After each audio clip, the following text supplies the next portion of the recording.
ایک مرتبہ ابلیس حضرت موسیٰ علیہ السلام سے ملا اور کہنے لگا، اے موسیٰ علیہ السلام، اللہ تعالیٰ نے تم کو اپنی رسالت کے لیے برگزیدہ فرمایا ہے اور تم سے ہم کلام ہوا ہے۔ میں بھی خدا کی مخلوق میں شامل ہوں اور مجھ سے گناہ سرزد ہو گیا ہے۔ اب میں توبہ کرنا چاہتا ہوں۔ آپ میرے پروردگار عز و جل کے پاس میری سفارش کریں۔ حضرت موسیٰ علیہ السلام نے پوچھا، کیا کام ہے؟ شیطان نے کہا کہ ہم تو اب مردود اور ملعون ہو چکے ہیں، اب تو ہماری نجات کا کوئی راستہ بھی نظر نہیں آ رہا۔ آپ اللہ تعالیٰ سے ہمارے لیے سفارش فرما دیں کہ ہمارے لیے بھی توبہ کا کوئی راستہ مل جائے اور نجات کی کوئی صورت نکل آئے۔ حضرت موسیٰ علیہ السلام نے فرمایا کہ بہت اچھا۔ جب حضرت موسیٰ علیہ السلام کوہ طور پہنچے، وہاں پر اللہ تعالیٰ سے ہم کلامی ہوئی، لیکن اس دوران شیطان کی بات پہنچانا بھول گئے۔ جب واپس چلنے لگے تو خود اللہ تعالیٰ نے یاد دلاتے ہوئے فرمایا، تمہیں کسی نے کوئی پیغام دیا تھا؟ حضرت موسیٰ علیہ السلام نے کہا کہ ہاں یا اللہ،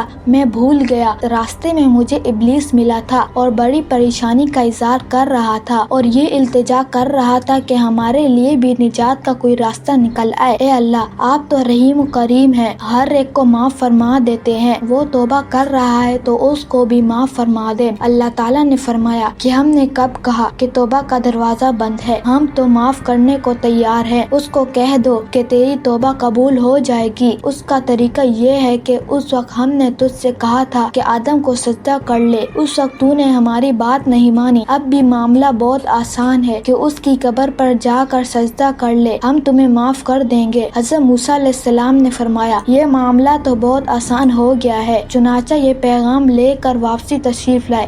راستے میں پھر شیطان سے ملاقات ہوئی۔ شیطان نے پوچھا کہ میری معافی کا کیا ہوا؟ حضرت موسیٰ علیہ السلام نے اس سے فرمایا کہ تیرے معاملے کا اللہ تعالیٰ نے بڑا آسان راستہ بتایا ہے۔ اس وقت تجھ سے یہ غلطی ہوئی تھی کہ تو نے آدم کو سجدہ نہیں کیا۔ اللہ تعالیٰ نے فرمایا کہ اب تو آدم کی قبر کو سجدہ کر لے تو تیرے گناہ معاف ہو جائیں گے۔ جواب میں شیطان نے فوراً کہا کہ واہ بھائی، میں نے زندہ کو سجدہ نہیں کیا، اب مردے کو کیسے سجدہ کر لوں اور اس کی قبر کو کیسے سجدہ کر لوں؟ یہ مجھ سے نہیں ہو سکتا۔ یہ جواب اس لیے دیا کہ عقل الٹی ہو گئی تھی۔ بہرحال گناہ کی خاصیت یہ ہے کہ وہ عقل کو اندھا کر دیتی ہے اور پھر صحیح بات بھی سمجھ نہیں آتی۔ پھر شیطان نے کہا کہ آپ نے جو اپنے پروردگار کے پاس میری سفارش کی ہے اس کے لیے آپ کا مجھ پر ایک حق ہے، اور کہا مجھے 3 حالتوں میں یاد کیا کرو، ایسا نہ ہو کہ تم کو ان تینوں میں ہلاک کر دوں۔ ایک تو غصے کے وقت مجھ کو یاد کیا کرو، کیونکہ میرا وسوسہ تمہارے دل میں ہے اور میری آنکھ تمہاری آنکھ میں ہے اور میں تمہاری رگوں میں خون کی طرح دوڑتا پھرتا ہوں۔ دوسرا،